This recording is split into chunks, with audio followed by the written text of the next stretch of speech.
I'm switching cameras, and this is why. So one of the most popular questions I get asked is, what camera do you use? And I still use my original R5. I use the R5 Mark II, and I use the R6 Mark II, which you can see kind of off in the corner there. So if those are the cameras that I normally use, then what am I filming on now? So I have two filming modes. The normal one that you're used to seeing is me inside this space where I have a talking head set up, and usually I'm recording on my R6 Mark II because it's a little bit older and I like to save, my nicest, newest cameras for when I'm out actually shooting photos. In this case, the R5 Mark II. That's what I've been using for most of my photos, and if I'm gonna be vlogging. So we have that kind of like A story where I'm here in the studio or doing a talking head, and then that B story of where I'm out vlogging, actually doing things in the real world. And so imagine for a second that, this is me out vlogging, doing whatever, and I have to hold this camera like way out to here. And if you know, because maybe you own a full frame camera or you own a Canon camera, or maybe you just have some nice lenses, you know that after like 30 seconds, not even 10 seconds of holding this camera out, your arm gets pretty tired. So my needs for photo versus video are different. But maybe let's switch back to the R6 Mark II so I can show you what I'm filming on right now.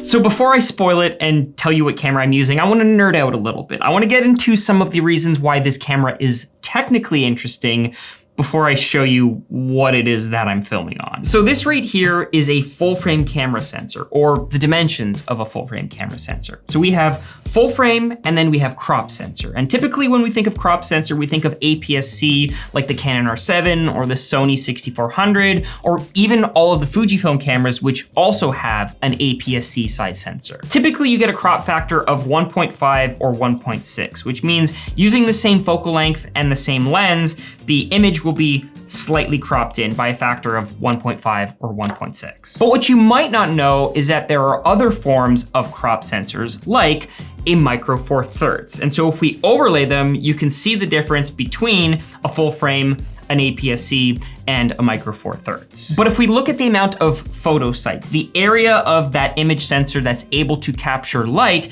with a APS-C, you're looking at about 345 millimeters squared of surface area. Now, if you compare that to a micro four thirds, you're looking at 224 millimeters squared of surface area. Not a huge difference, at least not when you compare it to full frame or medium format, but there's actually another size of a sensor, which I'll throw up on the screen here.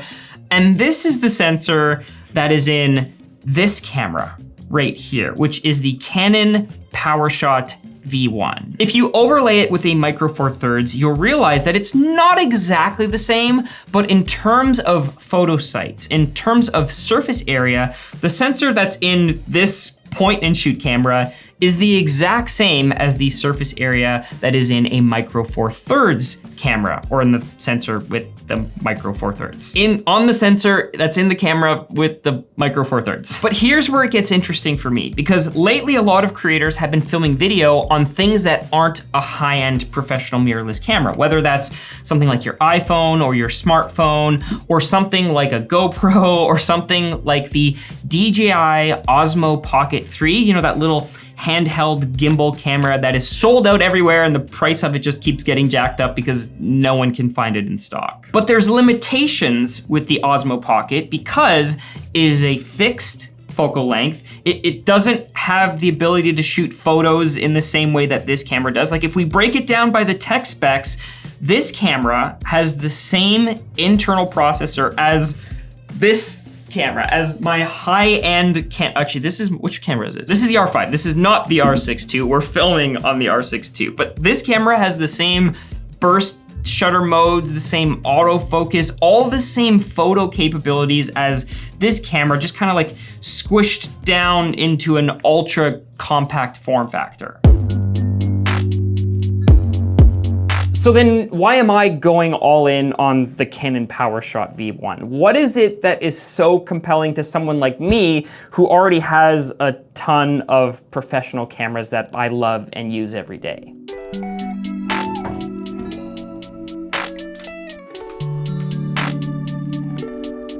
So there is a hidden advantage with the PowerShot V1 that the other full frame cameras don't have, but I'll talk about that in a little bit.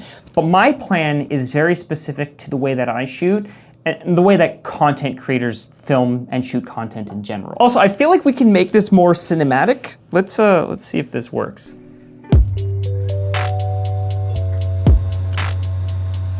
So I talked about the sensor size. The Canon PowerShot V1, for the form factor and for the lens that it actually has a 16 to 50 millimeter equivalent, which is impressive because it means you can do that wide angle vlogging, but then you can still zoom in and get a 50 millimeter equivalent portrait photo. And like I mentioned, you could go with something like that DJI Osmo Pocket camera that's really small, but then you're stuck to one focal length. You don't have as many options for shooting photos with it.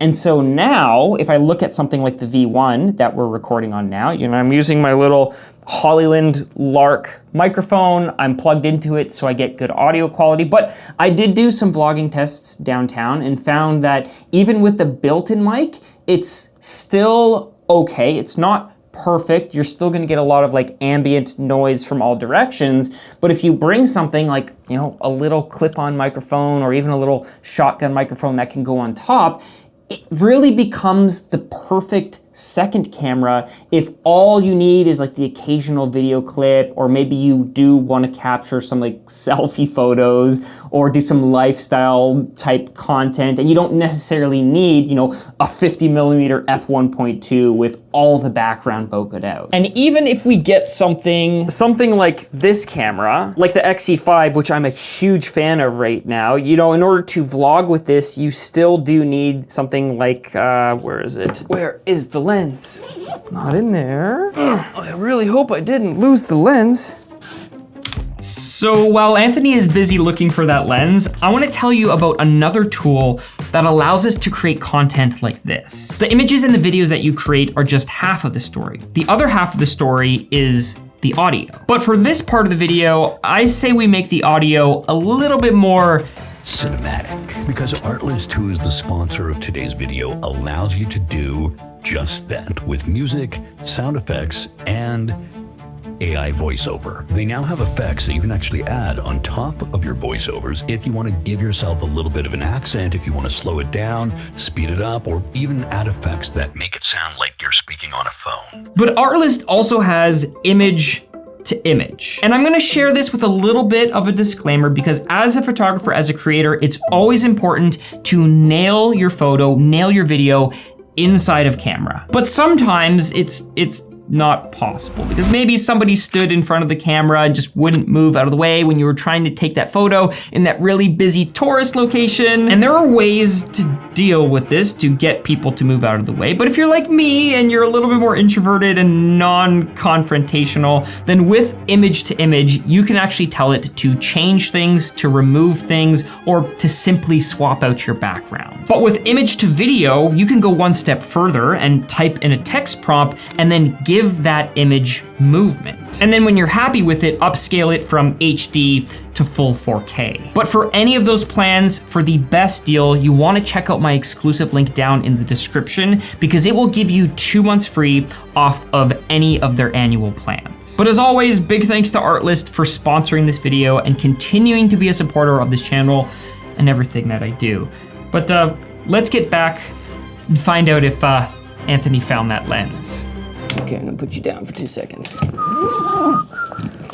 Too many drawers. This is the problem. I have too much storage now. No, not in there. Sure it's not in here? Okay, so even with something like an APS-C camera, with like a Fujifilm APS-C camera, if you want to be able to vlog, you know, you need a lens that's like this. This is a 10 to 24, which is equivalent to like a 16 or 15 to 35. So, you know, I gotta take this lens and put this on, which admittedly is a very cool combination. You know, I've even got that Nisi variable ND filter on there, which I can basically just pop off because it's magnetic. You know, that is a ultra light, ultra compact, and actually very aesthetic looking camera with like the two-tone silver and black. The funny thing too, and Fujifilm is probably gonna be mad that I'm saying this, but the X half is the same price as the PowerShot V1. So if you are someone who wants like a creator camera and the ability to take incredible photos and the ability to do like 4K, 60, C-Log 3, all that good stuff, this looks like a very good buy compared to something like this. Not a terrible product, but if you are someone who wants to take photography a little bit seriously,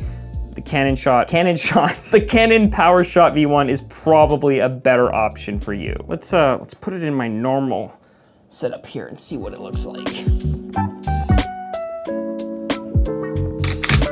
Also, do we need more smoke? Did the smoke go away? Because I can just like hit the button and I think that's too much.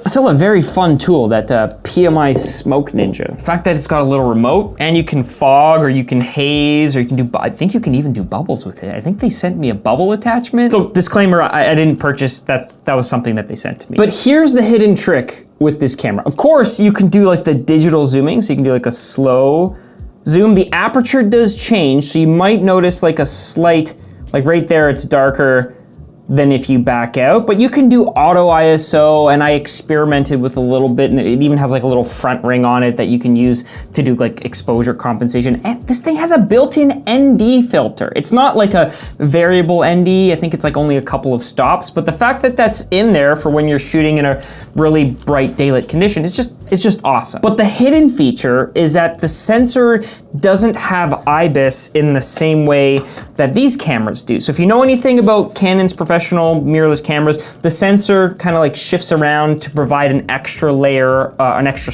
couple stops of image stabilization. And sometimes I'll see some complaints from you down in the comments that the video looks a little bit shaky. So the superpower with the V1 is that the sensor is fixed. It does have optical stabilization built into the lens, so you do have a little bit, and you can apply digital if you need a little bit more. The other caveat is that it's just a single card slot. It uses Canon's smaller batteries, and the thread adapter on the bottom for putting on like a tripod plate kind of blocks the battery door. Mind you, if I'm gonna be bringing this camera with me, I'm probably not gonna be tripod mounting it.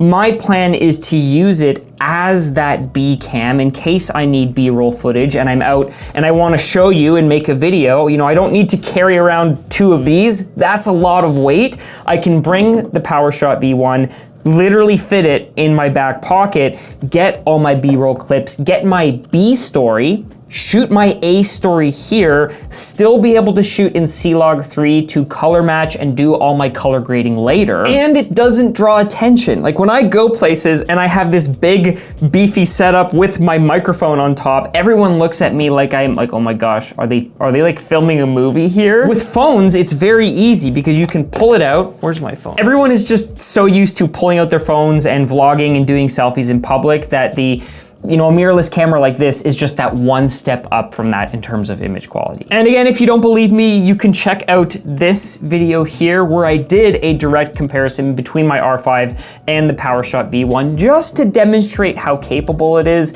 If you enjoyed this video, let me know down in the comments, and until the next one, grab your camera, get out, and go shoot photos.